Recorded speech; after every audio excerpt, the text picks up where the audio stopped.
El libre albedrío nos lo dio Benito Juárez. ¿Ah? ¿No había sido Dios el que nos dio el libre albedrío? Déjenme contarles una historia para esclarecer un poco esto y después ustedes me dicen si están de acuerdo o qué piensan o si están de acuerdo o no o qué. ¿Ok?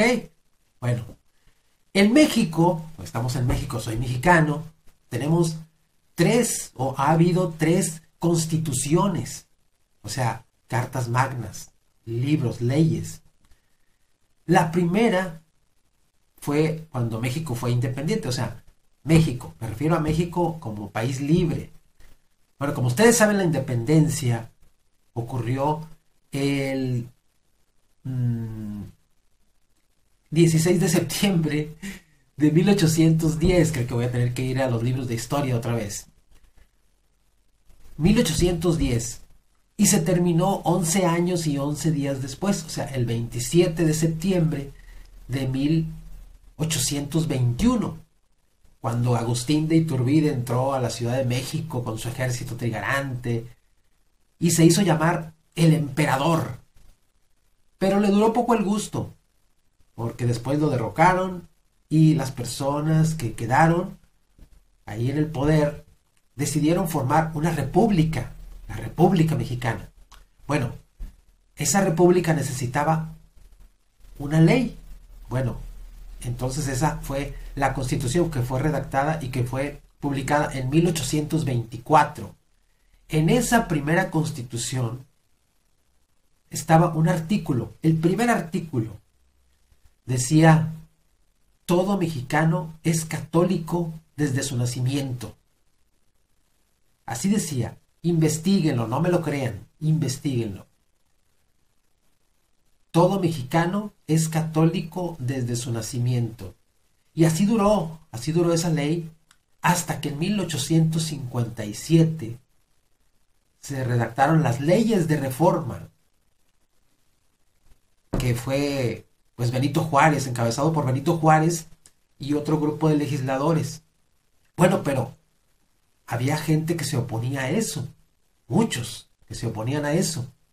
Y entonces decidieron hacerle el caldo gordo a Juárez, ¿verdad? México estaba pobre porque habían pasado guerras y inestabilidad política y desempleo y miseria, pobreza. México era un país bastante pobre.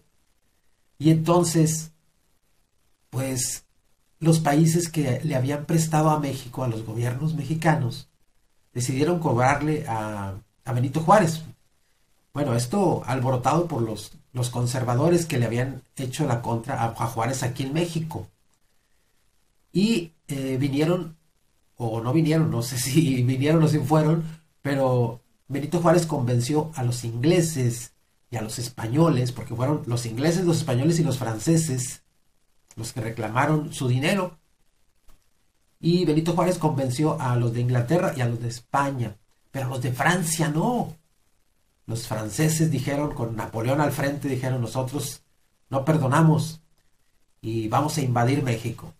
Entonces vino el ejército francés y derrotó fácilmente al ejército mexicano y se instaló aquí un emperador, el emperador Maximiliano. Y entonces, pues Juárez siguió como presidente, pero andaba huyendo. Andaba en un estado y luego en otro y así escondiéndose. Mientras el ejército, todavía el ejército mexicano que había sido derrotado, pues seguía, digamos, combatiendo así en especie de guerrillas y todo eso: no te voy a dejar, no te voy a dejar, hasta que se fueron equilibrando las fuerzas con los franceses. Y finalmente, en la batalla de Puebla, el ejército mexicano triunfó y fue encarcelado, fue atrapado Maximiliano, y Juárez lo mandó fusilar. Y entonces ya se instaló otra vez México, o el gobierno mexicano de Benito Juárez, como presidente de México en la Ciudad de México y todo, ya con los franceses expulsados. Y entonces ya se instauraron ahora sí las leyes de reforma. Dijo Benito Juárez: pues ahora sí, las leyes de reforma. En esas se separaba la iglesia del Estado. Ya no decía eso de que tenías que ser católico, ya tenías libertad de culto. Ya tenías, pues, derechos. Podía venir aquí cualquier religión. Y si no tenías religión también, el Estado garantizaba tus derechos. Y posteriormente, después de ese periodo, llegó el de la Revolución Mexicana. Y en 1917, después de que terminó la revolución, también fue, pues, renovada, digámoslo así, la Constitución, en una tercera, vamos a decir, la tercera Constitución, la que nos rige actualmente, la de 1917, y en ella se reafirmaba que cualquier religión podría ser practicada aquí en México.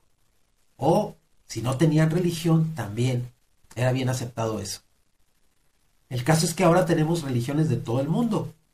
Tenemos budistas, tenemos musulmanes, tenemos krishnas, tenemos de todo. Y aparte ateos también, ¿verdad? Y el Estado garantiza que tú vas a tener esa libertad de creencias, de cultos. Y ahora sí, díganme, ¿quién nos da el libre albedrío? Bueno, esa es libertad de culto, ¿verdad? La libertad de creencia pues ya es personal. Por eso pudiera ser que sí, que a lo mejor Dios sí nos da el libre albedrío, pero el Estado nos da la libertad de cultos, de tener cualquier religión, cualquier creencia, o de no tener religión también. ¿Qué piensan? ¿Quién nos dio la libertad? ¿Quién nos dio el libre albedrío? ¿Quién nos dio el libre acceso a los cultos? ¿El gobierno? ¿La iglesia? ¿Dios? ¿Los musulmanes? ¿O quiénes? ¿Quiénes nos dieron esa libertad? Espero sus comentarios. ¿Qué les parece esta historia? ¿Sabían de las constituciones? Un poco de historia. Soy Luis Curi y nos vemos hasta la próxima vista con esta palomita. Bye bye. Curry, curry, curry, curry, curry, curry.